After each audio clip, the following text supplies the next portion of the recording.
Hey everybody, I'm Yvonne with Back to Earth Creations, and in this video I want to show you how to make this polymer clay pendant that's using a glass cabochon. This is one of the November 2025 craft along kit projects, but you don't have to have a kit to follow along with me. You can use whatever you have on hand. Tools and materials are listed down in the video description to get you started. So let's go ahead and get to crafting. So for this project, you could use the contents of our November 2025 craft along kit, or you could use whatever polymer clay and different things you have on hand.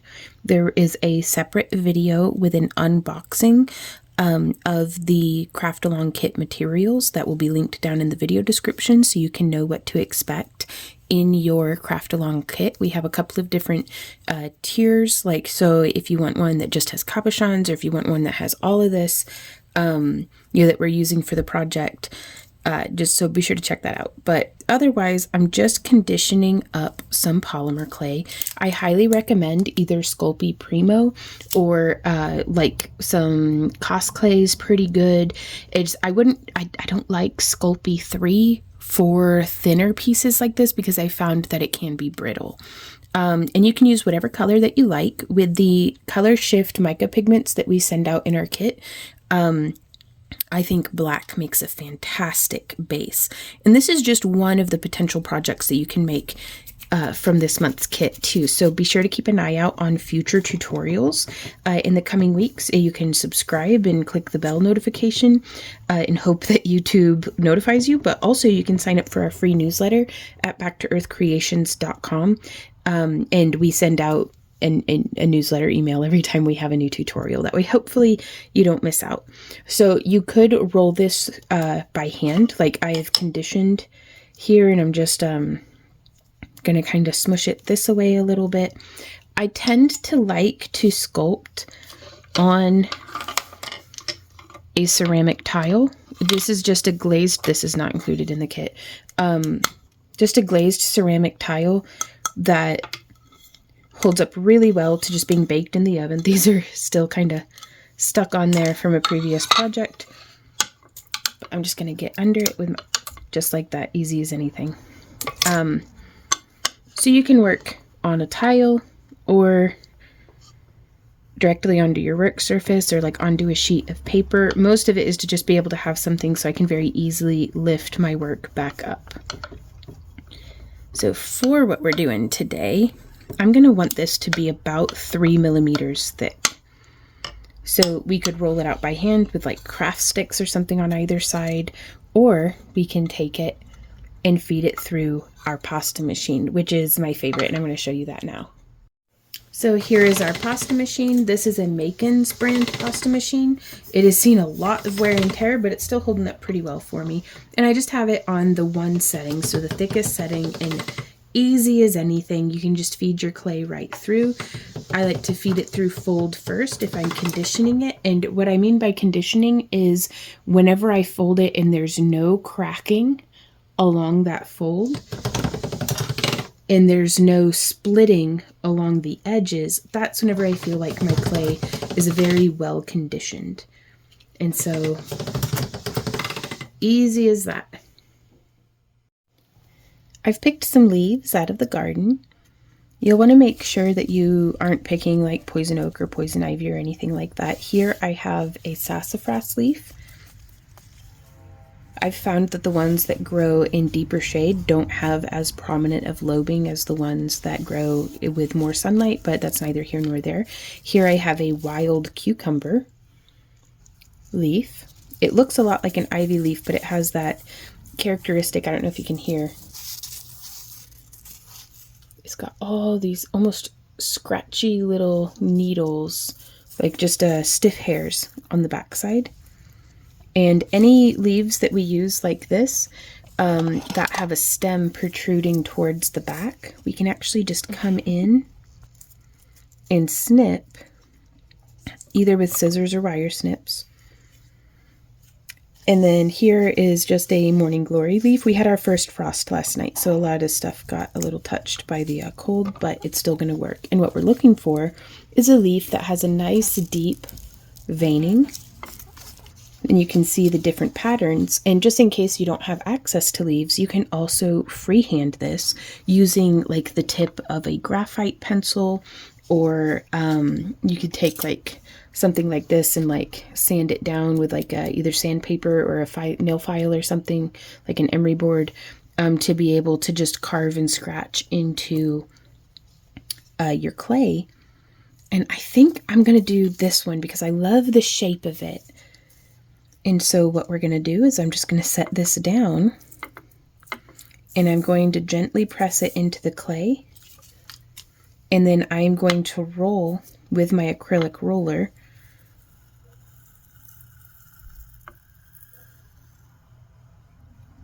ever so gently into the clay. And now before lifting it off, you can use whatever you like, but I'm going to use this little craft knife. And I'm going to start by like bulk removing some material.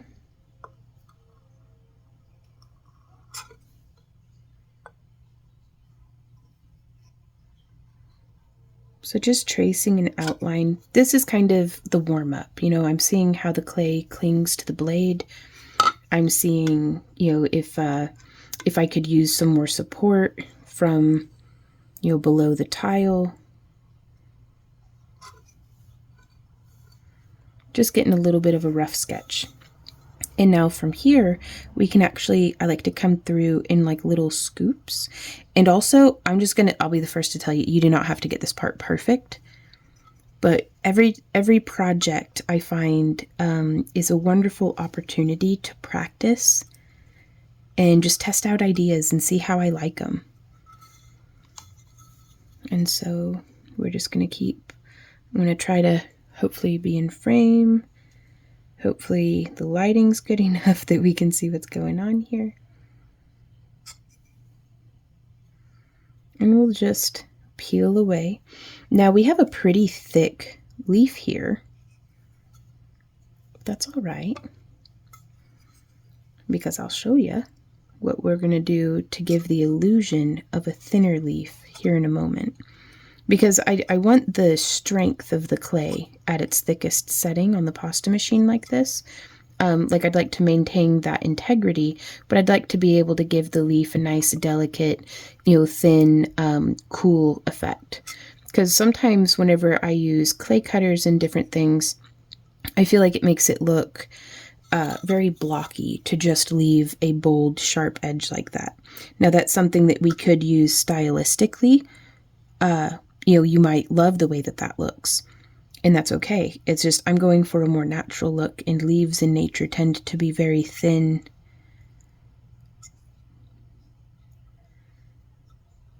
And so to give the illusion of thinness, what we're going to do, I'm actually going to be super lazy. There we go. I'm not even going to go for all those fine details, because this next step is going to kind of render them not useless, but like is going to undo all that hard work. Okay, so with the leaf still attached, I want to see if I can get under here, probably with my tissue blade. This would have been really wise for me to do this on a sheet of paper, but if you're like me and you forget to do that, or you just don't feel like it, we're just going to come in underneath our leaf here with our tissue blade. And we don't have to go under the whole thing, because you can see where it started to cut in on the back there. And so from here, I'm actually going to line it up with a second leaf, and we are going to roll. I'm not looking to like thin the leaf out tremendously. I just want to get that like little bit of an imprint. And then we can actually squeeze and pinch this clay down between the two layers of the leaves.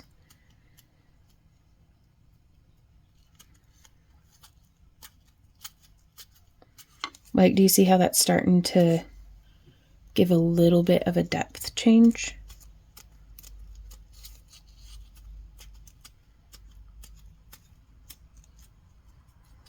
And I love to do this in the fall because the frost was going to take all these leaves anyways. And it's a wonderful opportunity to get to preserve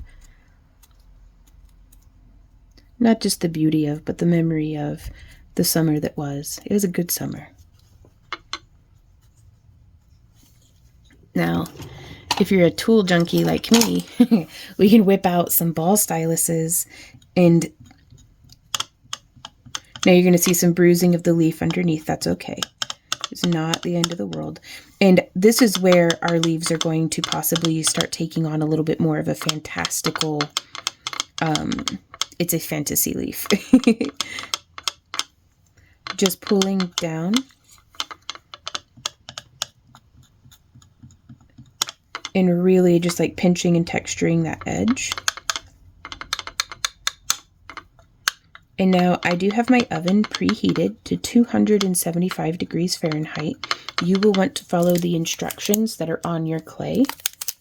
So for the Sculpey Primo, it's 275 degrees Fahrenheit or 130 Celsius, 30 minutes per 1/4 inch. So even though this is not a 1/4 of an inch, I'm going to do it for a solid 30 minutes anyways. Okay, let's see how this goes. I'm going to peel ever so gently because it is easier to get it all off in one layer. And also if your leaf tears or if something is less than perfect, that is perfectly fine. In nature, you know, every leaf has a little nibble on it or a little, you know, rough edge or something. Okay, so this also gives us the option that we'll be able to pick if we have like a favorite side. Uh-oh, this guy's really in there. That Morning Glory leaf seemed to do pretty well because it's a nice like thick leaf, whereas this Wild Cucumber is a very delicate leaf. I wonder what would happen if we baked it in there. All right, let's see if we can. Oh, so we're having some trouble here. That is okay. Uh-oh. So, yeah, I may be looking to see if we can bake the polymer clay with the leaf still stuck in it. Fortunately, this side is beautiful though. So we're going to pretend like the leaf came off just as perfectly as on this side. So we're learning together on this. But now we get to we have our, it's a good idea to wear a mask using these. I am not for the sake of the video, that way I can talk at the same time, but it's our lungs on the line, so you'll want to be careful. And then we have a little makeup applicator. You could use your finger or paintbrush. I really like these applicators. You want to be careful whenever you open this that it doesn't go like poof, everywhere. I'm going to set that off to the side, and I prefer to do the, whoop, there it goes. I prefer to do this step before baking because I feel like the mica pigments get really embedded into the clay. And so I'm just very gently brushing the surface of our leaf. I'm actually going to use this 1 pound block to trying to get a nice, there we go, easel going on. I just crammed some clay there on my work surface. But yeah, so just getting a little bit of this pigment, tap, tap, tap.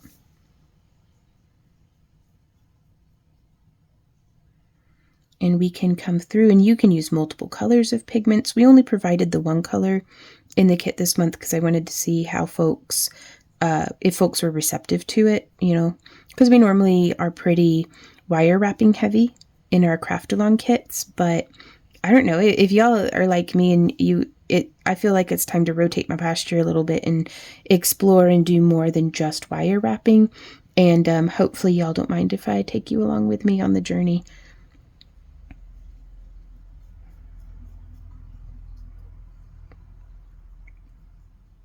And we're just going to be as thorough or as free-spirited as we want to be. There is no right or wrong way to do these things. In worst case scenario, again, we're pretending like the leaf isn't stuck to the back. But worst case scenario, we just smush the clay up, roll it out, and do it again. and see how that goes. Gosh, I hope it doesn't catch on a fire in the oven. But I'm learning so that, you know, I'm going to do the experiment. That way you don't have to. Or that way you can test and see if you get the same results. My goal here is to get the color shift pigment just on the high surfaces of the leaf that we're making.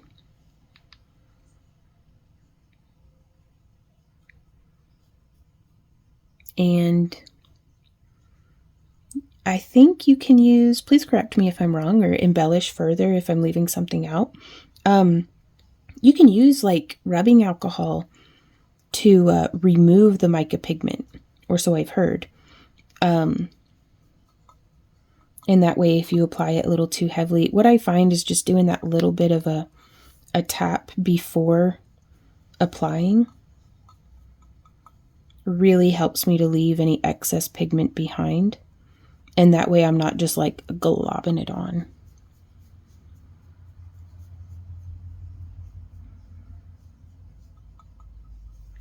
Okay, so here we have now a very nicely irregularly edged leaf. And I'm going to gently push it off the edge of my tile. Gosh, and that's so pretty, you guys. Oh, I love it. Okay, so I'm going to take this and I am going to add some three-dimensional. I'm going to bend this forward just a little and curl that back. You can do this however you like. We can add some gentle little twists because I want this to be a little more three-dimensional, but I still want it to be flat enough to be wearable. And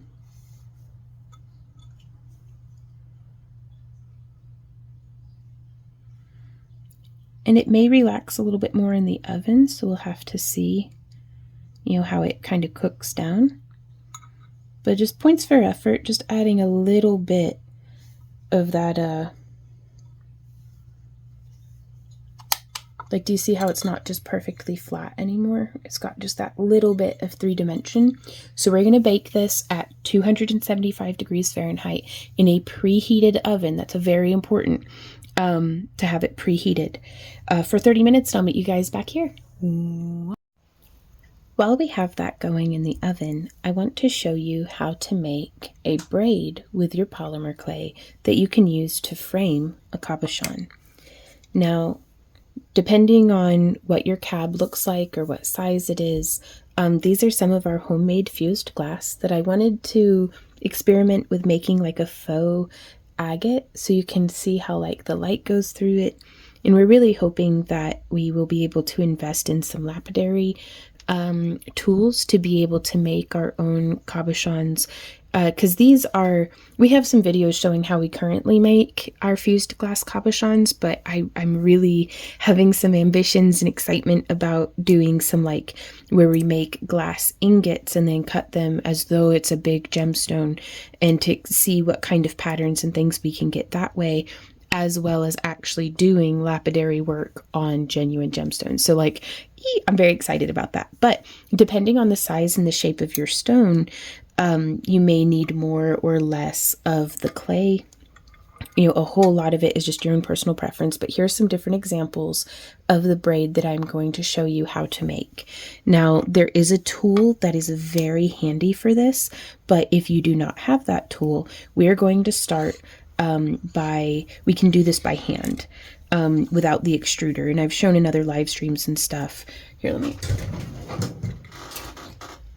So this is my extruder. It's a walnut hollow extruder, and I really like the crank handle, but you can see where we fill up the, tube here with the clay, and then we just crank the end and it extrudes it out and makes the like perfectly, same size, noodles basically, of polymer clay. But if you don't have one of those tools, do not let it stop you. So what we're going to do is we are just going to roll a little snake of the clay. Ooh, there's the oven. I'll be right back. So we are going to try our best to roll the snake out to a consistent thickness. And if there's a spot that's too thin, I like to bring my fingertips together. And if there's a spot that's a little thicker, as I roll, I pull them apart. And it's tricky. It is tricky to get a perfectly consistent, like if you find yourself doing this a lot, or you're very particular about wanting like very even results, I do recommend getting an extruder, because that's going to make your life a super hecka easier. But it's not completely necessary. And if there is a crafter, there is a way. Sometimes I suspect that the reason why I'm not more competent at this is because I've been relying so heavily on my extruder. But that's okay.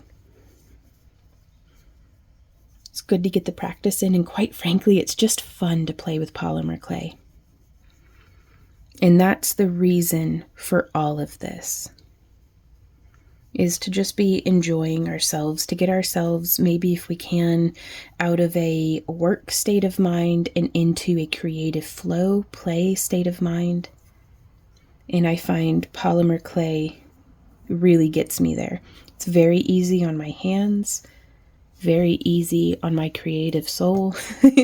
You know, because if you mess up, oh no, you just squish it up again. It's fine. Like, and this stuff, I've dropped it on the floor and gotten dog fur and stuff in it. Like, it's surprisingly resilient, and some might say super durable. Especially the Sculpey Primo and the Cos Clay. Like, let me grab one and demonstrate to you real quick. So this is a design that I have in mind, that this part's going to be here, and I'd like to incorporate it with some other wire wrapping. So be sure to keep an eye out for future tutorials. But this was just a blend of like some scrap. This is the last bit of it. It was Sculpey Primo, like a couple of different colors mixed together with about like a maybe 15 to 20% inclusion of Cos Clay, which is a rubberized polymer clay. But look at how well that bends. And then just returns back. Like, I am super duper pleased with the Sculpey Primo and with the Cos Clay. So whatever it is that you're using, and actually I think I'm wrong on that one. I think this was just Sculpey Primo. We'll do a test on this one too, just to see how it compares, just in case. I'm not a very good scientist. I don't keep consistent track of what I mixed, and so I could be remembering wrong. But let's roll this out. And like that, like I got it way too thin in a few areas. You just wad it back up again. And I actually find whenever I'm being particularly perfectionist about something, I will mess up on purpose just to humble my own self and prove that it doesn't have to be perfect. We can do it again. Look, the world didn't end. Oh my gosh. I was less than perfect, and yet here I stand. It's okay. So, but it's hard. It takes a certain level of self-awareness that I don't always have to be able to catch whenever I'm in a bit of a perfectionist funk. Usually if nothing's getting done and I'm not having fun, I'm in a perfectionist funk. Okay. So we have these. I'm going to take our 3 ends. If you're very proficient at braiding, you could do 4 or 5 strand braids. I'm just going to do the 3 here.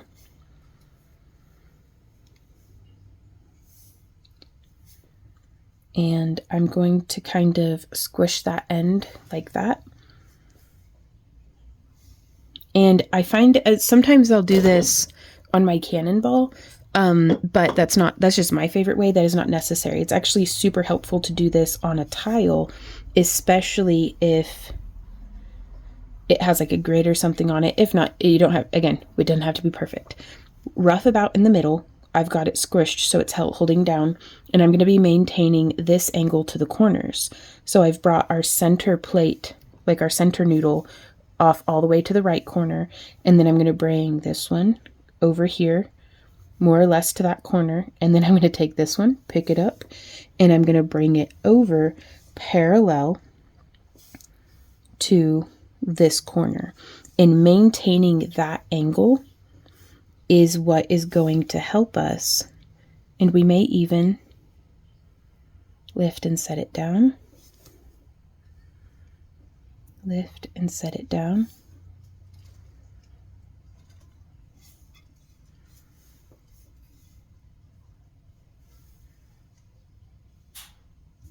we're just going to keep lifting, kind of bringing it over onto itself, and then bringing it over, and then we're going to lift and bring over. And sometimes just tapping it with my finger can help smooth things out and make them lay nicely. And again, it doesn't have to be perfect right now, because we'll be able to refine some of the details in a little bit. So yeah, just trying to maintain about like a 90-degree angle there at the join.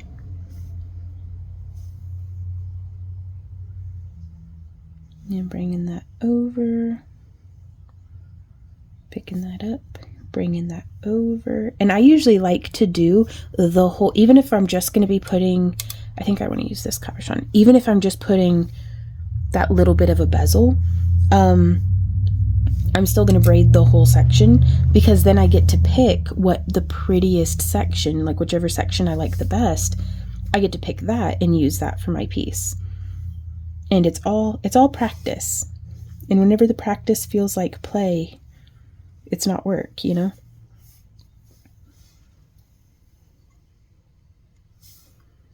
And that's, of course, presuming that you're enjoying playing with polymer clay. So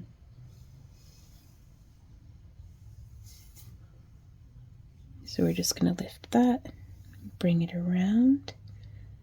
Now there is another tool, or another material rather, that we could be preparing ourselves to use, and that is liquid polymer clay, which I find is a really great adhesion tool when doing what we're about to do with this, but it's unnecessary. Like, you don't have to have it. It's handy, but you don't have to have it, so we won't be using it today, but I will point out where I'd use it in the next step.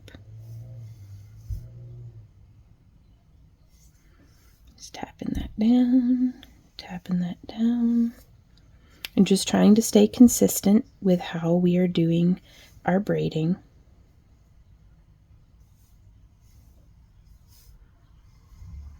And also, I can show you an alternate that if you are just not digging this at all, I think that's more than enough. So what I'm going to do is I'm just going to trim my ends like that. If you're not digging the braid, you can just take 2 strands, set them where they're pretty comfy side by side, and then hold the opposite ends and then twist like this. So you could hold one end steady. I like to twist a little from both ends, and then we can come here in the center. I'm being very careful to not squeeze super hard with my fingers, but I am letting the surface tension of what we're doing push the clay into itself to make a good adhesion. And so now we've made like just a nice little twisty rope. So that is something that might look just as nice, if not nicer, and we may even do them in conjunction with each other. So there is our braid, looking just fine. And then I'm actually going to roll that end out as well. And, oh, now that's a good question. I've got like a blister from doing yard work that never, like, it's not quite healed up properly. So now it's giving me this like weird callus. And I didn't notice it until I've got like polymer clay hands. Anyways, let's focus. I'm going to go ahead and roll this just a little, just enough to flatten down the top edge. Do you see how that very slightly changes it?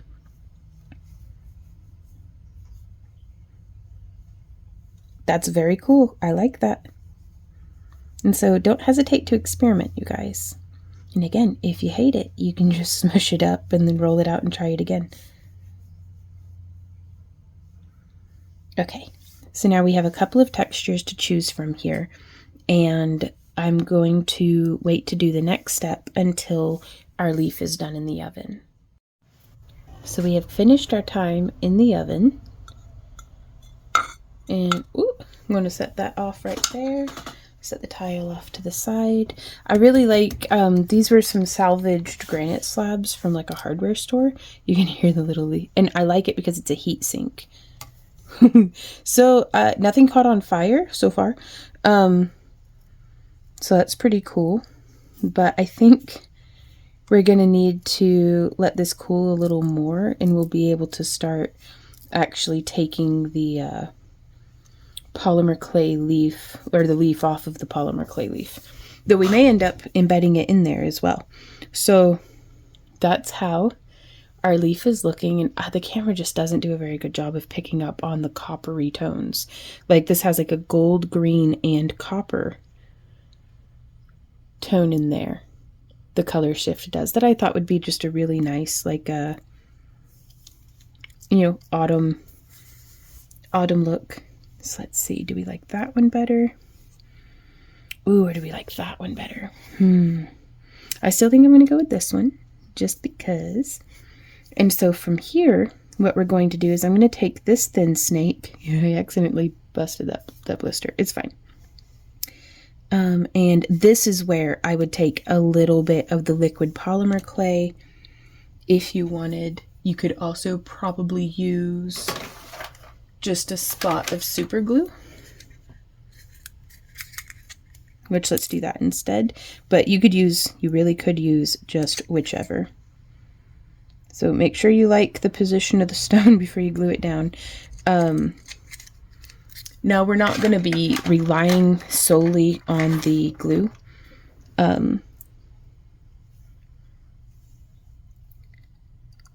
But I do like having it there just in case. So I'm just going to let's get a different camera angle. So I've put that little snake of clay just across the top there. And again, you could use a modified end of a wooden skewer. But I do have all the different tools and materials that I'm using linked down in the video description below, for just in case you'd like some ball styluses. And I'm just going to take that little snake and I'm going to press it into that gap around at the base of our cabochon. And this is how I'm going to start merging the two pieces of baked and unbaked clay together. And I think the magic happens in the details, so I really like to add some texture here, just some stippling and blending.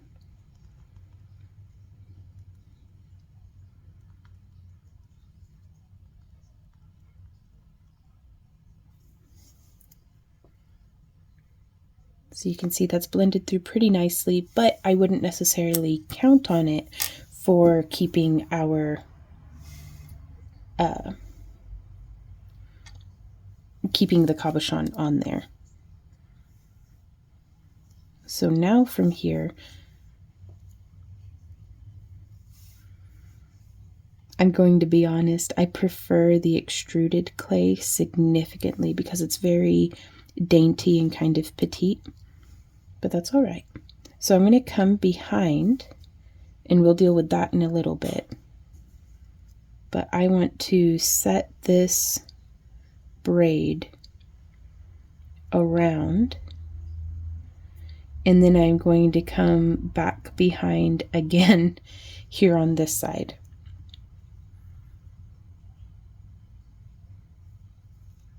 And this is where you could use a knife, or I'm just going to use my fingernail to bring that clay down.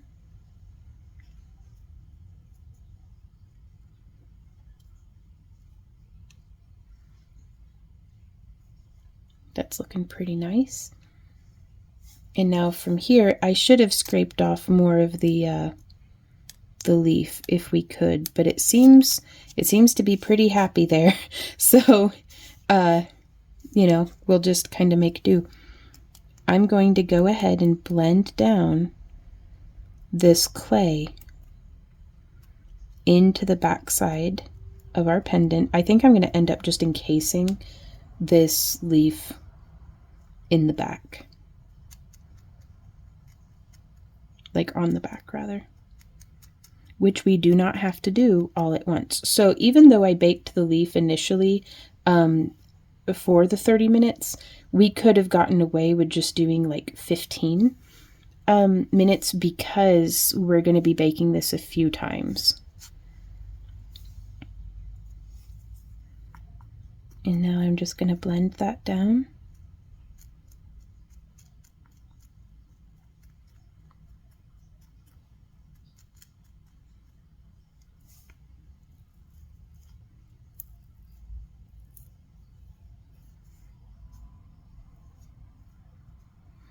Just really just sculpting and blending.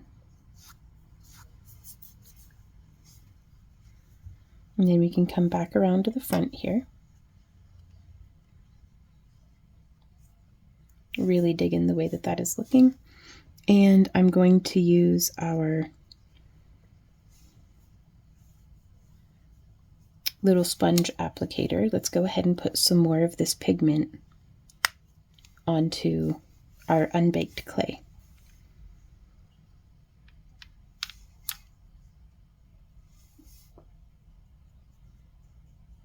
And I think this does a great job of bringing out the highlights.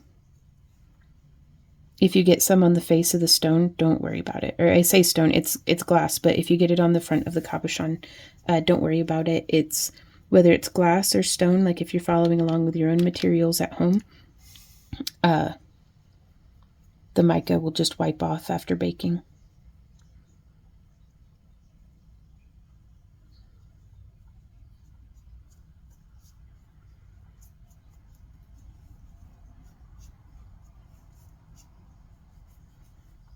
And so being pretty generous if I can, just because I love the color.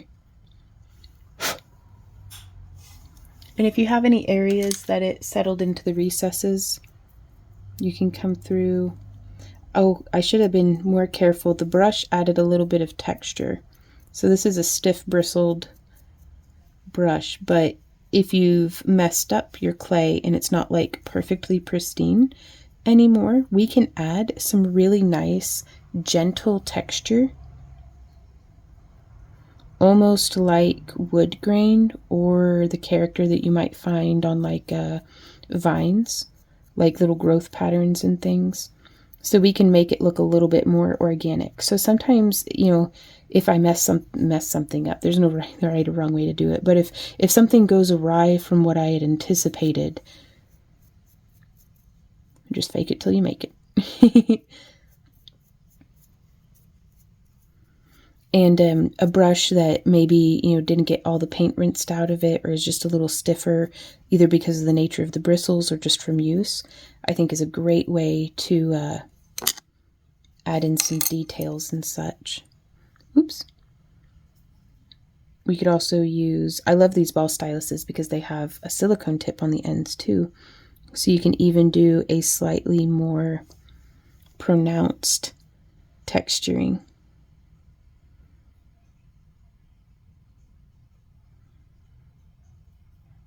And so again, just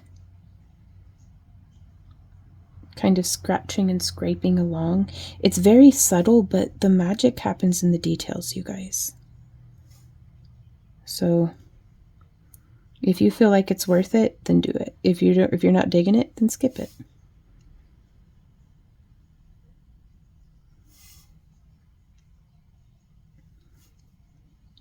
And whether I'm doing long continuous lines or short little scratches, I just try to follow the,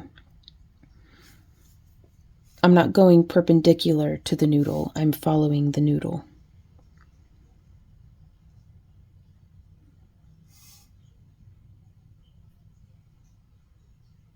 There we go. And this also gives us a wonderful opportunity to make sure that we were making good contact between the layers of the clay. And then with that in mind, we can actually come back here and we can start drawing in textures and things. Or you could, this is how we would freehand if you wanted to do the veining. You could just use a little soft tipped tool like this. But I'm just going to blend this down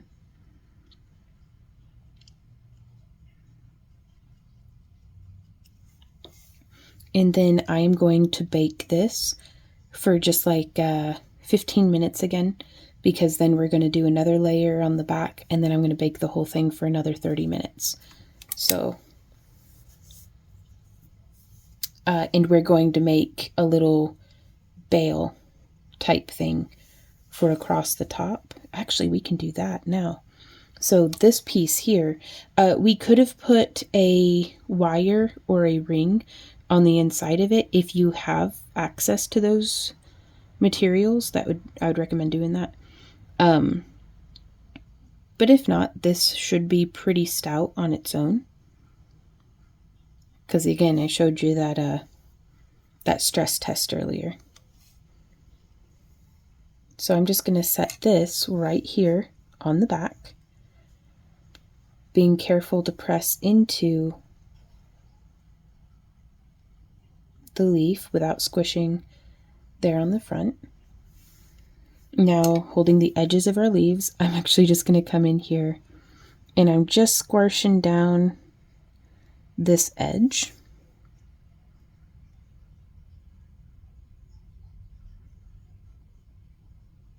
To pull and blend down into the previous layer.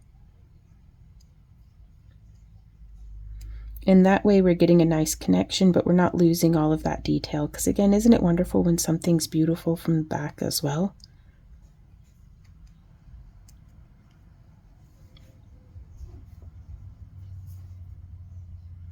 And we could have waited to do this until the next step, but I wanted to join it to this also unbaked clay. And just blending in that edge. I'm going to blend in this little rough end here.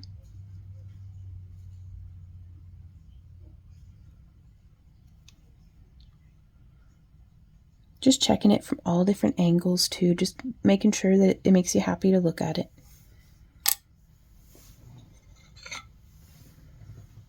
And then we can set that on our stone.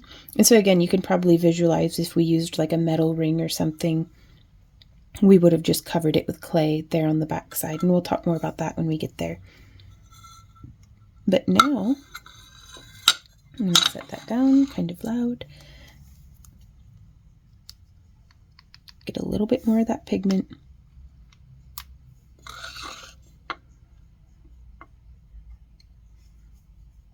Just touching on the high surfaces. Brightening it up over here too.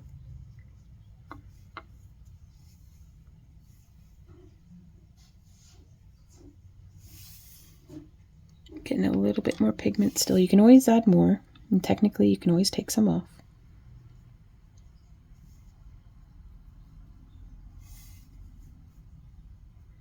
All right.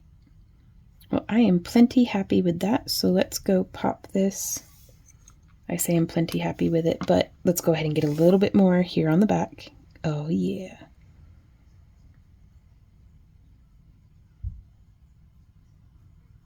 Oh, I love that.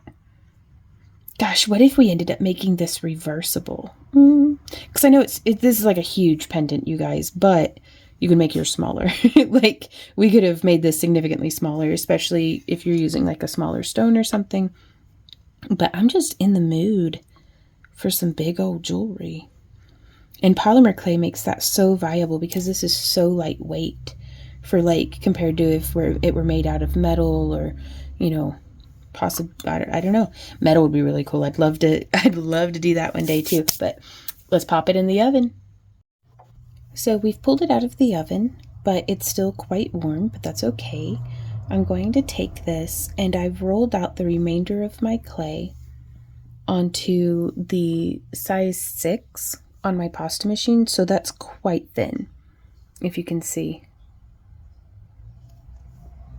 But I just want to take it and like drape it on the back. And I'm hoping that this will work, but I'm kind of just being experimental here more than anything. I'm just going to rip off. You could totally use like your craft knife or something. In fact, I may. Just rip off and remove that excess clay. And I want to take this and kind of pack it in and around the bale that we had added.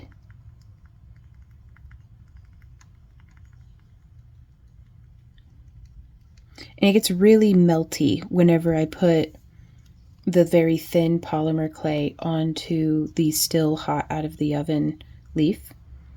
But I kind of dig it. And I'm just going to rip this clay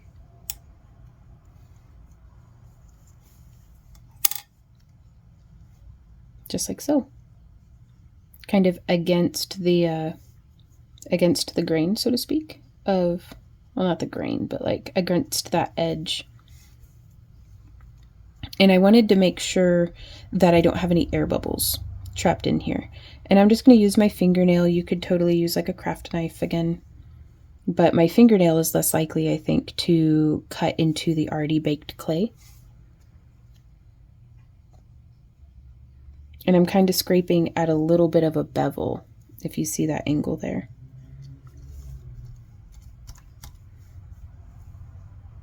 So just scraping it down.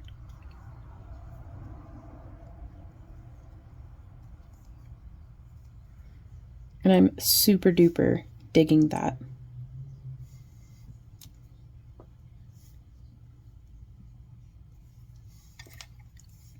And again, we can take our little silicone stylus and blend things around.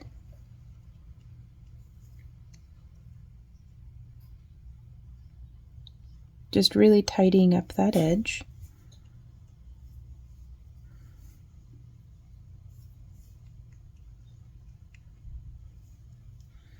And now this is a wonderful opportunity that if you wanted to use some stamps, or if you wanted to use another leaf, or just anything like that, you could, this is your canvas. You can do whatever you like.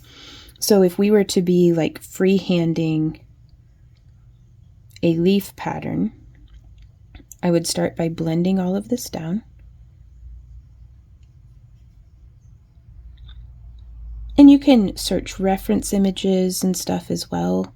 Like, don't feel like you have to do stuff just blind out of your own creativity, but also don't feel like you have to make it look like something. Like, just have fun.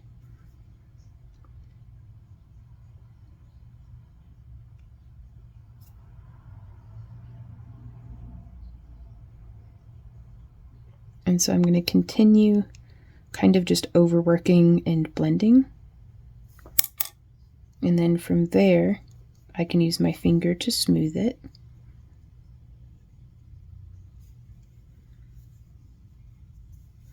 And I don't think I'd mind taking an extra little bit of clay, rolling out just a little segment of it,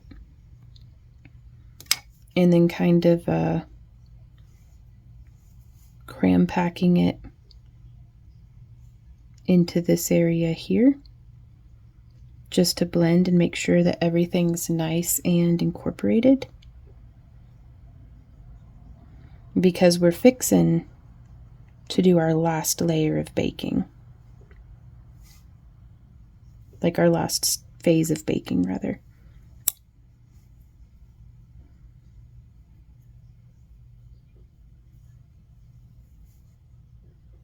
And so we're just going to poke that clay down on in there. And I love doing the baking in stages, and both Sculpey Primo and Cosclay, in my experience, have been very forgiving, like very understanding of being baked a bunch of times. So usually if it's less than 4 bakes total, I'm not worried about it at all. Much more than that, and I'll show you. It was a piece I had worked on.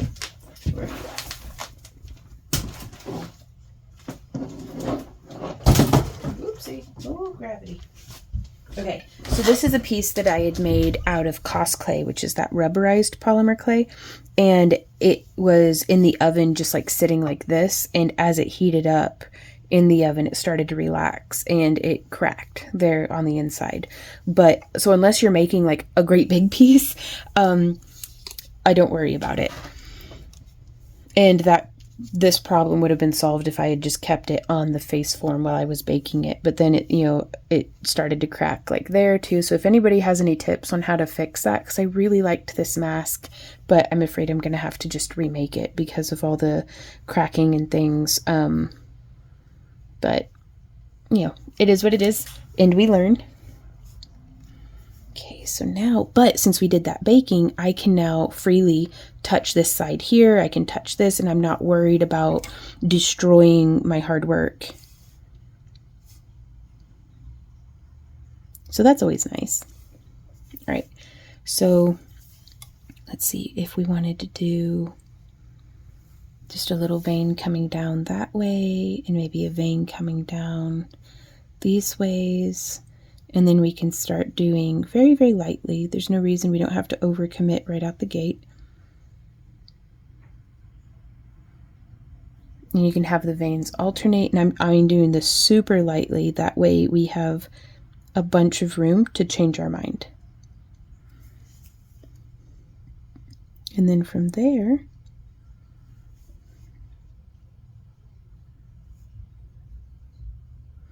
we can just start doing additional little squiggle wiggles.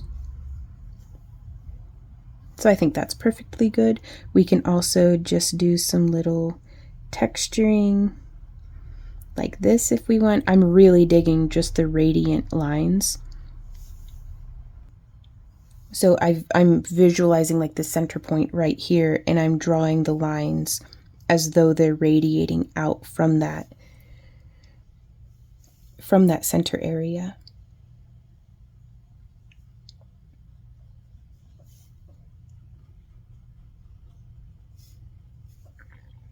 Just pulling.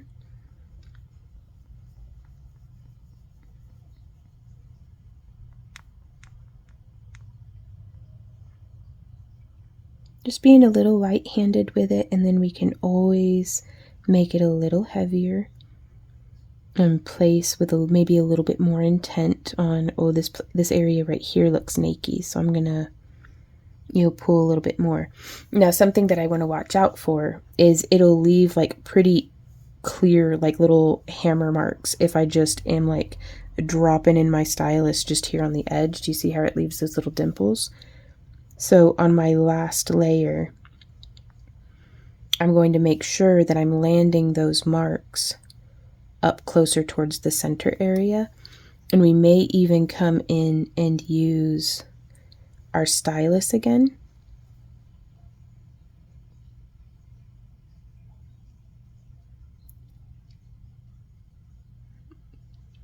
This time making certain that I'm landing it up on the clay that's already baked and then dragging down. And I think this just gives it such a cool look and effect.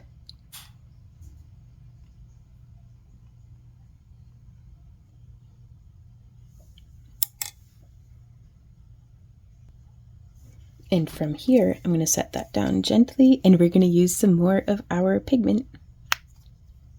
I mean, you can see a little goes a long way with this stuff. It really does. Tap, tap, tap, getting the excess off of the applicator. And I'm going to start at the edges and then just kind of pull my way in a little perpendicular to the the lines. Just trying to catch the high points. And I personally usually prefer, I'm going to be honest, I usually prefer to just use my finger. But I'm trying to be a little better about not just always sticking my hand into stuff and like cross-contaminating things. And, And it's really nice because whenever I use my finger, I usually get frustrated with myself because my fingernail will like jab into the clay. Whereas the applicator's really great about, well, it didn't have a fingernail, so that's nice. But I almost think I'd prefer one that has like a bent neck or something. Maybe I can heat up the plastic and bend it. like I said, if there's a crafter, there's a way.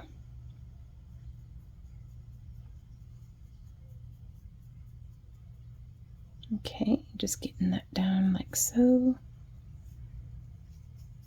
And just in case you want to see what it's like, here we can use a little paintbrush.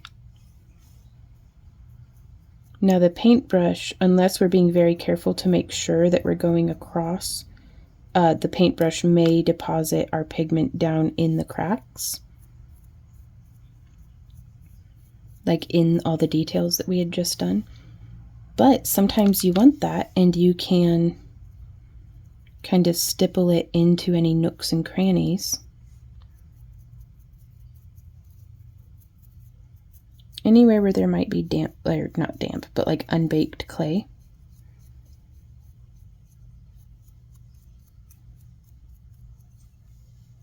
And I love it. We've got some place that we can hold on to quite firmly without having to worry about distorting anything. And that's probably my favorite. Okay, so there we have that. And that's that side. And then there's this side. And I'm going to put it face down. And we're going to set it on its tile. And we are going to bake this whole thing for another 30 minutes. And then I'll show you how I varnish it. Now, just to be clear, I don't have any varnishes or anything in the kit. I've never been able to mail varnish without it leaking. So hopefully you'll be able to source something that you have on hand. So now our piece is completely baked, and technically we could just stop here, but I do prefer to put just a bit of varnish on it. And two of my favorite varnishes are this water-based polyacrylic that I can't get the lid back on, and this Mod Podge gloss actually is one of my favorites, even though it clogged the bottle up. So I just take the spritz bottle part out, and then I'm just going to use this brush because it's here. But we're going to come through and start varnishing.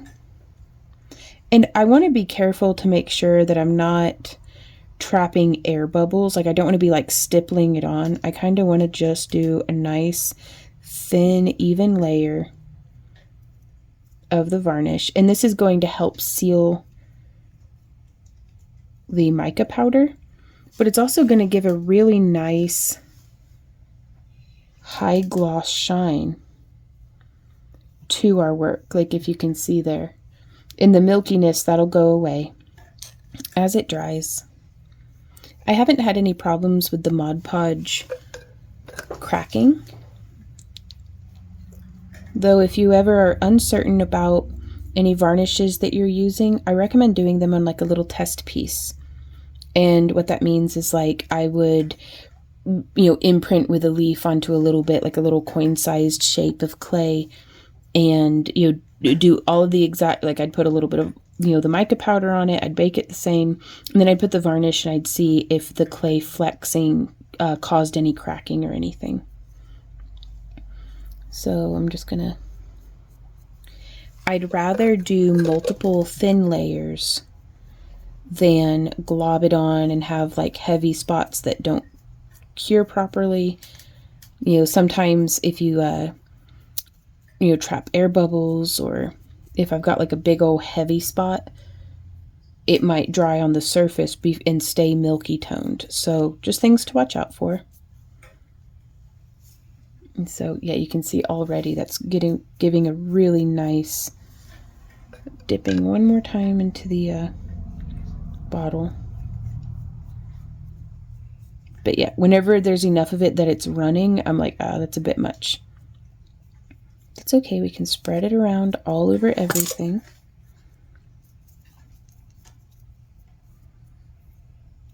So let me know down in the comments what your favorite varnish is on, or what your favorite varnishes are, rather.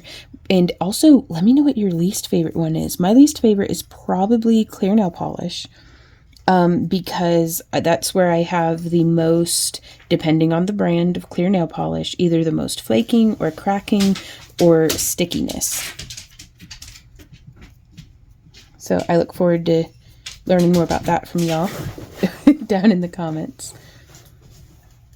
So there we are. And that really adds the shine. So we will get a little bit more video of this tomorrow when the sun's out, and I will see y'all there. Good morning, y'all. It is the following day, and we have our leaf here. Has been drying overnight. That way, you know, it didn't have any, I was able to varnish the whole surface. And I am super duper pleased with how this came out. And I am going to risk, look, it's still got really good flexibility. Now, the main thing that we want to watch out for, and this is why I test, is we can wrench and peel that off of the front.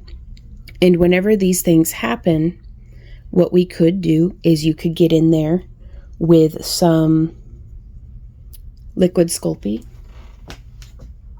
Oh, I hear a train. So this is some of the liquid Sculpey. Just get that on in there, or we could super glue it. The liquid Sculpey, since this is the silver toned, would leave a little bit of, you know, you can kind of see where it is, but it paints over really well. So that's an idea to do that way. But what we're going to do, I want to show you how to repair this. So let's go ahead and do that. Though I wonder, is it okay to bake it with the varnish on it? We're going to find out. So whenever I test a piece like this to see how it fails, it makes me wonder, how could I have done better? And I think if I had done the kind of classical sculpting and like pottery technique, whenever I think of clay, it's we should have come through and done a little bit of texture, used a little bit of the equivalent of some slip, and really given that a better connection. Now, most people don't go around squeezing and, you know, stuff their jewelry, but this is why we test these things. Whereas here on this side where we did that blending, you know, we got the polymers of the clay to be together. So in layman's terms. So I am going to see if we can fix this. So what I'm going to do is, let's take, where's a knife? Here's a knife. I like that. And again, up here, fortunately, we have a nice little bit of flexibility there in this join area on the piece. So I'm just lifting that up and out, and I'm just going to try to do, I don't know if this is going to do much. Oh, there's that super glue layer. I'm kind of nervous to see how the Mod Podge bakes. This may ruin our whole piece, but I am here for you. I will ruin my piece so that we can learn, so that hopefully I can help you on your piece.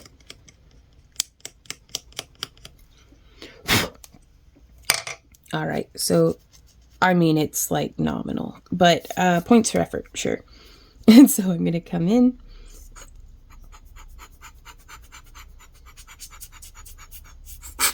Ooh, there we go. Ooh, oh, it's juicy. Why are you like this? Okay, maybe. Woo! Okay, so if you've got like some real juicy Sculpey, this is where I like to use my palette knife. Whoop, and just scrape that off of there. I'm going to squeeze it to get it. There we go. And so I'm going to just kind of slather this on like it's grout or something. I don't know. Not grout, like a mortar maybe. What am I thinking of here, you guys? Okay. And then we're going to give it a squish. Oh, I like that. And now we can scrape that right back in. Put the cap back on so I don't make a big old mess with it. And again, I do have the oven preheating, just to make sure that everything's good and ready to go. Now we've got a little bit coming up through the front there. That's okay. Because what we can do is we can squanch it, and then we can just clean it up with like our fingernail. Or if you don't have much fingernails to speak of, using your palette knife with the tip folded up. That can help you to get in and clean up in those areas. There we go. And then from here, we may take a little snake. And I don't know if this is going to be helpful at all, but I'm experimenting. It's for science. We're going to roll this out nice and thin. And I am just going to start by kind of packing it into around here, like so.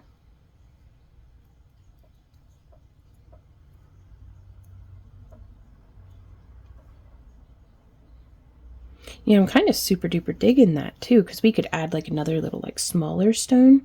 Like I'm thinking like pretend with me like this is a stone. Like you could add more details like that.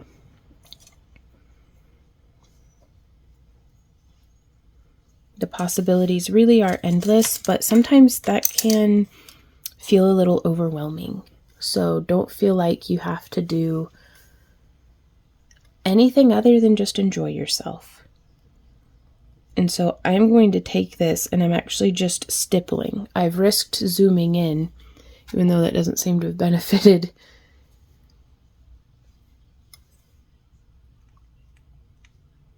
The lighting. Maybe if we go like this and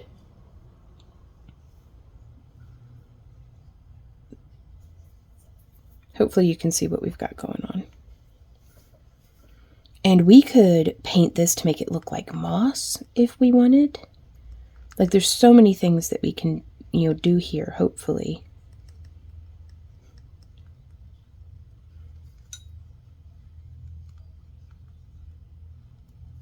And so I think perhaps baking this layer, but how would we have done that?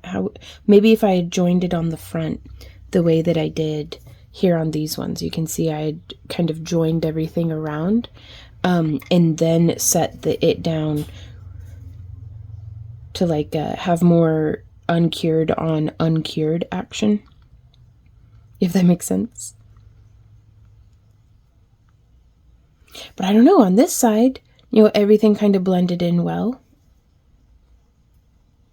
I also think it probably had to do with our stone is not flexible, whereas everything else was. So that's why whenever we bent it, it started to peel away kind of that way.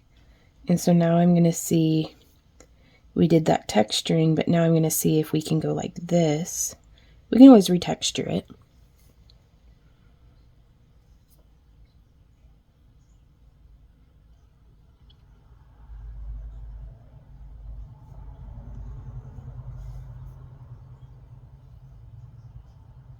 And now you can kind of look at it and see which one do I prefer. Do I like that side better? Or do I like that side better? I don't know.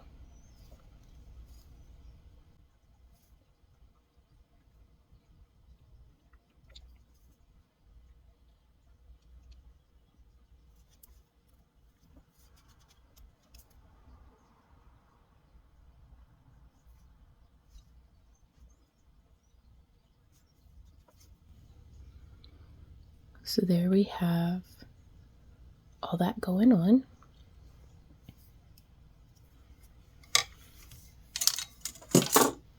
And we're going to take, oh, it's all crunchy. We'll soften it up a little bit.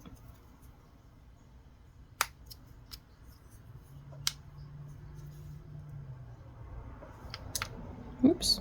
And we're going to come in here with our pigment.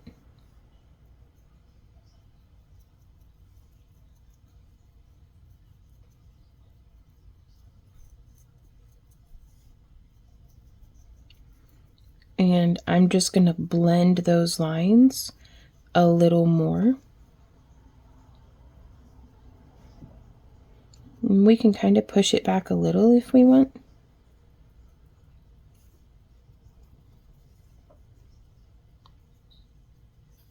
And again, just don't ever feel like you have to do something one way or another way, or that there's a right way or a wrong way, or that you can't, you know, get adventurous and try some different things and be like, do I like it better? You know, it's just have fun and explore.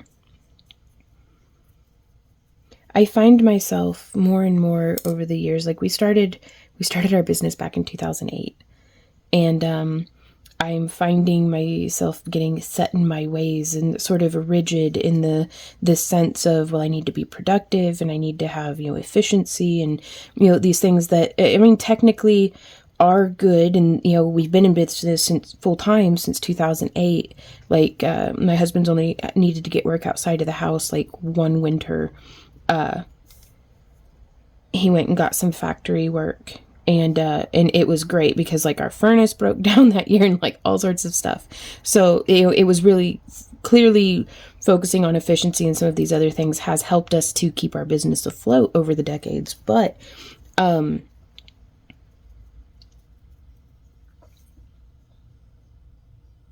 I don't know, it kind of sucks the fun out of it sometimes. And so I'm trying to intentionally, kind of find a balance between the efficiency and the fun of experimentation, because all work and no play makes me grumpy all day. So 100%. And I really like that kind of just rough blended with the stiff bristled brush. I kind of really like that. And we can really just blend it. And we'll see how this works. So I don't know if I'm going to stress test it again after baking. But heck, why not? We'll go ahead and stress test it. So I'm going to get it on into the oven for another 30 minutes. Just because it's going to be its last bake and I want this stuff fully cured. But man, look at that color shift. I am just in love with this, and I love how the back is. All right, let's bake it. Alrighty, y'all, we have pulled this out of the oven and let it cool. It's still looking pretty nice and shiny, honestly, but I want to try adding a little bit of black paint. This is just multi-surface acrylic paint, and we're gonna get some in there. There's a little glob on the top, and I'm just gonna take some clean water and touch it into the cap. And here we actually could, I just want to make a kind of dummy thick wash that we're going to, I'm now not adding any more paint. I'm just adding water. And do you see how this kind of settles into the nooks and crannies? And I especially want to do this over our knotwork because I think it's going to give us a very cool contrasting effect, is my hope.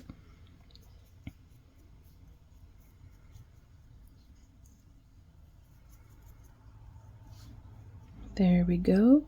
I'm going to do a little across there too. I just want to smooth it off of the surface of the cabochon. And my thinking here with doing this is that if we could then very quickly and carefully, oh, there goes my mica pigments, but just with a folded up pad of paper towel, I'm just going to either blot or wipe, I like the wiping motion, off the surface, especially of the high points. I'm going to try, I've added a little dampness. I just want to try to wipe that off. There we go. And then we will let this dry completely. But I figure that's a great way to like cover up the silver liquid polymer clay. But it gives us just a nice little bit of contrast. We could come through and like dry brush or use some rub and buff or something to add if you wanted a little bit more of a copper or a little bit more green or something there onto the front. But we can test, because why not? Look at how much better. Now we could probably still stretch this and pop the stone out if we were like super determined. But let me know what you think in the comments. How would you troubleshoot around the flexibility of this, of the clay versus the rigidity of the stone? So again, it's not included in the kit, but I'm going to come in with some antique copper, and I'm just going to touch a little bit of paint onto my finger, and I'm going to dab some of it off, and then I'm going to come through and I'm just going to tap that there onto the high points of our little braid.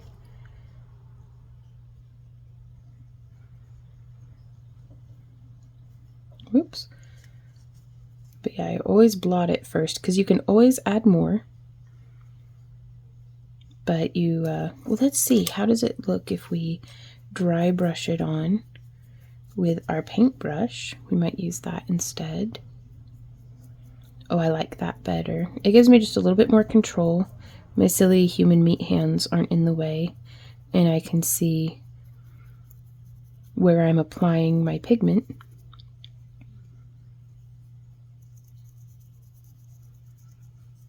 Very cool. There we go. And again, I'm going to wash my brush out,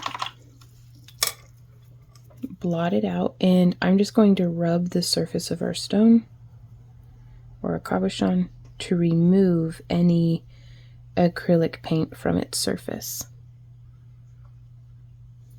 And then drying my brush out again, let's pick up a little bit more of that copper pigment, and we can just dry brush very lightly. Didn't really look like we did anything, so I'm going to add a little more. And I'm just applying on like the downstroke. And man, when I say subtle, this is subtle. There we go. But you just build it up a little at a time.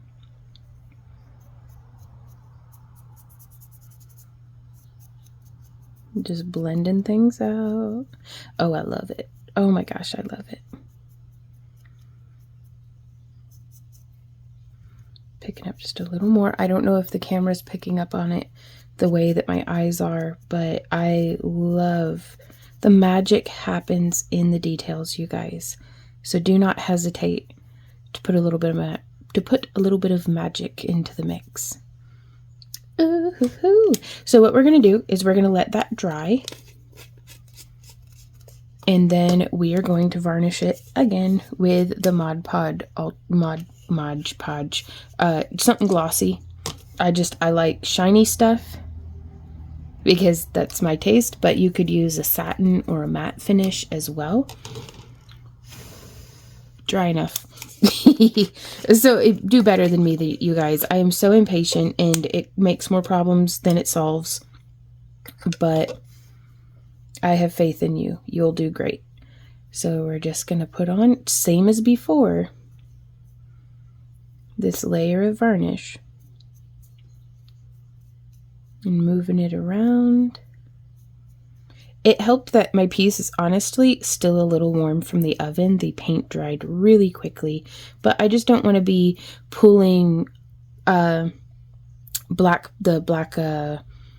wash that we had done for the antiquing. I don't want to be pulling that up out of where it landed, and I don't want to be smearing around the copper paint that we had just done.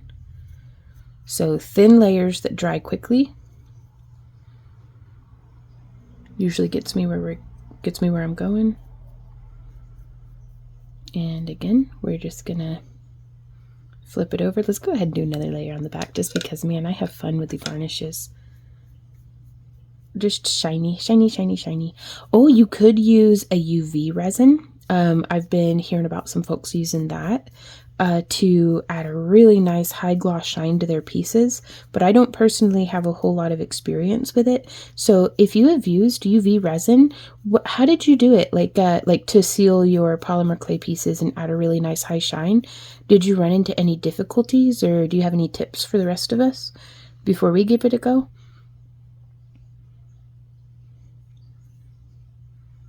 But I just love, what a nice collaboration with nature to be able to use the imprint of a leaf. And I think this one was the Morning Glory. I think that's one of my favorite veining patterns. Oh, Oh, I just love it. Okay, stay tuned because I'm going to be making some earrings. So it's making small things, like not in this video, but in future tutorials, I'm going to be making some polymer clay leaf earrings that are significantly smaller because I have such a tendency to make larger pieces, but that's just because I love them. And then again, I'm going to hang this just right through here, up over here. Whoop, so it can dry fully. But stay tuned for future tutorials, you guys. I'm going to be trying to make some smaller pieces, which are challenging for me, but the obstacle is the way. We'll get there.